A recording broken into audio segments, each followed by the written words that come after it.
In addition to building and controlling all of our motion tweens, the Motion Editor panel is actually also a great place to discover what's going on inside of most of the motion presets. It's all right there in front of you. Now, what I'd like to do is set a couple up, so let me move the Motion Editor panel out of the way for a moment. And let's set up some animations of the backboard that we had way back here at the beginning of our animation. I'm just going to move the playhead all the way back to frame 1, and there we can see it popping in. Our backboard consists of some background elements and also the rim, and we have that broken in two just so we can have the basketball look like it's going through the hoop. But before we can shoot any hoops, we're going to have to bring that backboard onto the stage. So let's use a preset to animate it in. Now I'm going to go over here and look at the objects that we've got to work with. I've got a big backboard here with a net on it, and if I just hide the rim layer, we can see that that's the net. But it's also, here, let me hide the basketball backboard here. It's also the front side of the rim so that we'll get an accurate look of our ball kind of dropping down through the hoop here. Now if we're going to animate one of these pieces in, we're going to need to animate the other one in the same way. I'll go back and show the backboard layer, and we'll just make sure we work on both of them at the same time. We're not going to need the backboard for the beginning of our animation, and we're only going to need it out here where our ball starts bouncing again. So I can just grab these two keyframes, and one at a time I'm just going to drag them out till they start at frame, looks like 61 here. We'll do the same thing for our rim layer. Bring it out to frame 61, and that's where our animation is going to start. Now we've used motion presets before, and they're pretty easy to set up. I've got the rim selected, and let me go ahead and select the other piece, the backboard.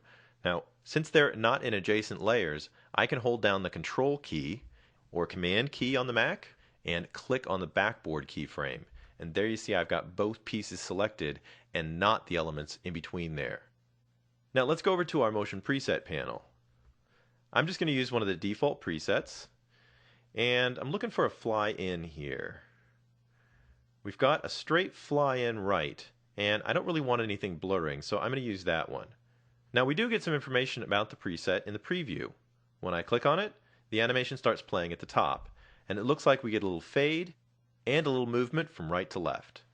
When you're ready to use it, just click Apply, and we can see that our animation has been set up for both of the layers. So let me click away from the panel here. Now it looks at first like our backboard disappeared, but remember there was some fading involved in this animation. Now since we have the same animation on both of them, let's just click on the backboard, and we can see as we move the playhead around, we are getting that fade as the backboard kind of flies in from the right and drops into place. Let's select a tween and go take a look at this in the Motion Editor panel. I'll double click and bring my panel up, and I'll even click on the Y layer to collapse it, and we can see where the solid lines are. Like our basketball, the backboard moves in the X and the Y directions, so we see solid lines for both of those. And X and Y are actually hooked together. If you grab one, you're going to be setting up solid lines or changes for both of them. But down lower here, we can see that we have another property that's being animated, the alpha property. And if we watch the value as we move the playhead back and forth, we can see that the alpha starts out at a 0 and goes on up to 100.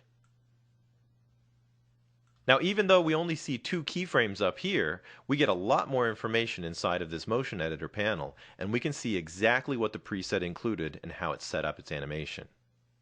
In addition to the controls, this preset also included an easing setting, a simple medium curve that we can see here has been added to the X and Y property.